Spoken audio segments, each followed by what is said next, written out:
It's only been 3 games in La Liga, and don't worry, this isn't an overreaction video where we say that everything is horrible and Real Madrid is collapsing. But let's be honest, it's been terrible. It's one thing if the team is creating a bunch of chances and just not converting them and it's been unlucky, but it's another thing to see what we've seen the last 3 games, which is just atrocious football. The build-up play has been terrible, the ball progression has been terrible, Real Madrid hasn't created any chances, and they've rightly dropped points. I mean, the only goal Real Madrid scored yesterday was from a penalty from Vini, and we're very close to potentially losing that game had they not been offsides. Look, as Real Madrid fans, we tend to overreact. But part of the reason for the overreaction is we have the best players of the world.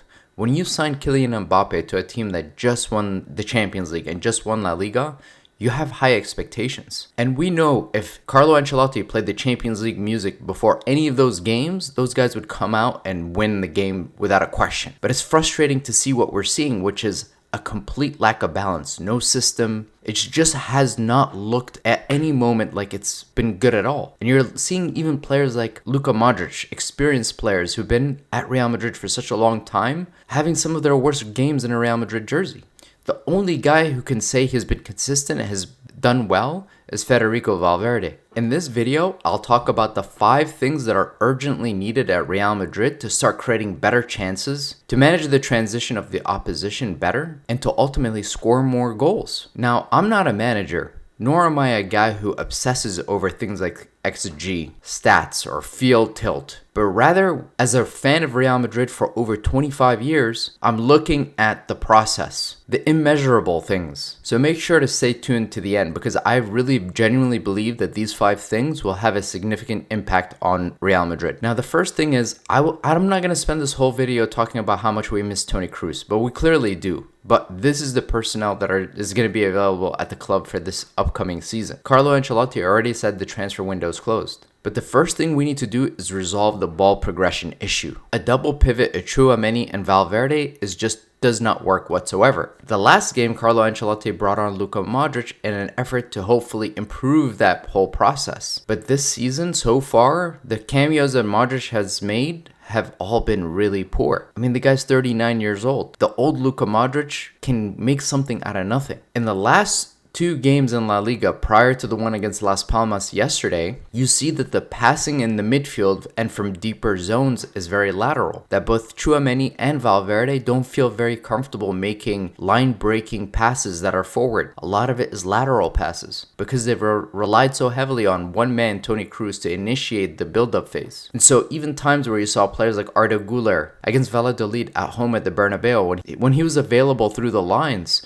just Valverde, Tchouaméni didn't trust that they could play that pass to Arda, which is a pretty huge issue. And it's part of the reason why I believe Real Madrid were linked with Trent Alexander-Arnold is because when you have line-breaking passers in your team, whether that comes from the fullbacks or comes from your midfielders, it has a big impact because you can find people between the lines. I mean, when you saw the game against Atalanta in the Super Cup where Vini drops super deep to try to pick up the ball and play a ball over the top, you know you've got an issue. That's because he's not getting the service. And not to single out Vini, but this entire season, Vini has been trash, like absolute garbage. And I love Vini. This is like, don't take that personally, but we have to be real. He came off as a substitute yesterday and rightly so, which brings me to my second point, which is the lack of balance. Last season, everything was sort of left side heavy for Real Madrid, but what that also meant was in possession, Dani Carvajal was the player all the way on the right-hand side providing the width on the right. And it was usually teams would draw and sort of shift over to Vini. Toni Kroos was found and he would release Dani Carvajal, who would then take 1 or 2 quick touches inside, and Real Madrid was a lot more direct. But now with the 4-3-3 system and with Carlo asking for a more disciplined approach from the wingers, what you're seeing is when the ball is received in those zones, there's a lot more touches and it slows down the game, as opposed to a switch from the midfield and then fewer touches. I mean, this is a situation where you have Mbappe, Rodrygo, and Vini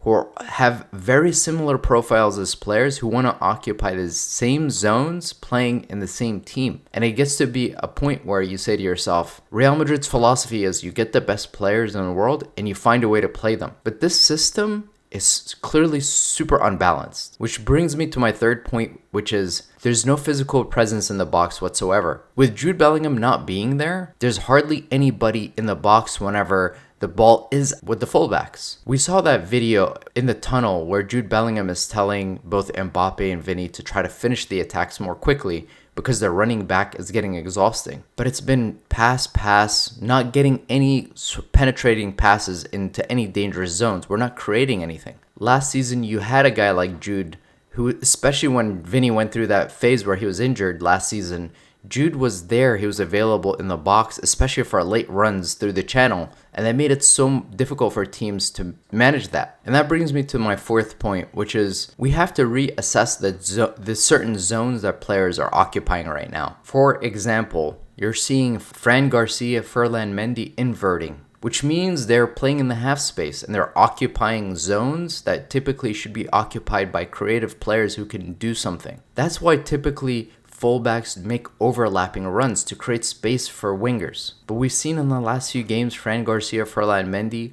playing in the half space, and I don't think that is to Real Madrid's advantage. Now when Camavinga returns, I expect him to play in that area. And that's where when Camavinga returns, he's going to have a significant impact. Because having a two-way presence, especially in the attacking third, is going to make such a big difference. For me also, it's in possession. You're not seeing anyone attack the box. Yesterday, we saw Tchouaméni shift out and forming a back three with Militao and Rudiger. And in possession, Valverde was shifting all the way out to the right wing, which means he also doesn't have the possibility of having a shot from outside the box. But most importantly, it's recovering the ball after they've lost it. Carlo Ancelotti made this point, which is the team is just not compact enough when the ball is turned over to try to win it back. And so the spaces between players in the offense and the midfield is just too much. It's too great. So there needs to be a reassessment of that with a more disciplined approach. Which brings me to my final point, which is implement some sort of discipline and system in this team. Now, everybody knows Carlo Ancelotti as the manager who likes discipline defensively. He has his players in a very organized defensive block, but with the ball, he likes to give them a lot of offensive freedom. But as a result of that, what we're seeing now is nobody knows what to do.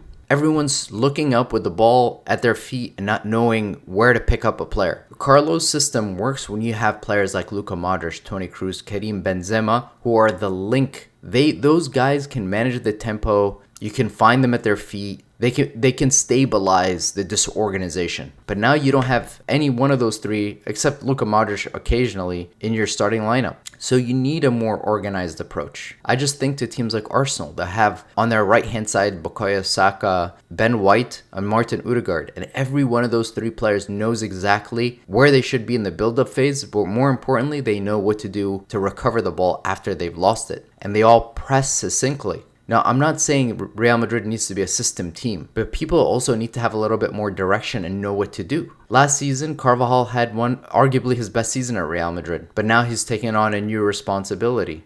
Practically everyone on the team is doing something different, and it feels like none of them are very comfortable. Look, this is a wake-up call for Real Madrid. This is not much different than what we saw last season. Last season, we got bailed out by some late goals by Jude Bellingham. So far this season, that hasn't happened. And to lose three key players, Jude Bellingham, Camavinga, and Toni Kroos, has really had a negative effect as well. Real Madrid is playing against Betis this weekend. It's an opportunity to try and resolve a lot of these issues. So let me know what you guys think. It's too early to really start thinking that the season is going to be a dud, but it hasn't looked good. And let's hope Carlo Ancelotti can figure this out. Thank you for watching. Hala Madrid.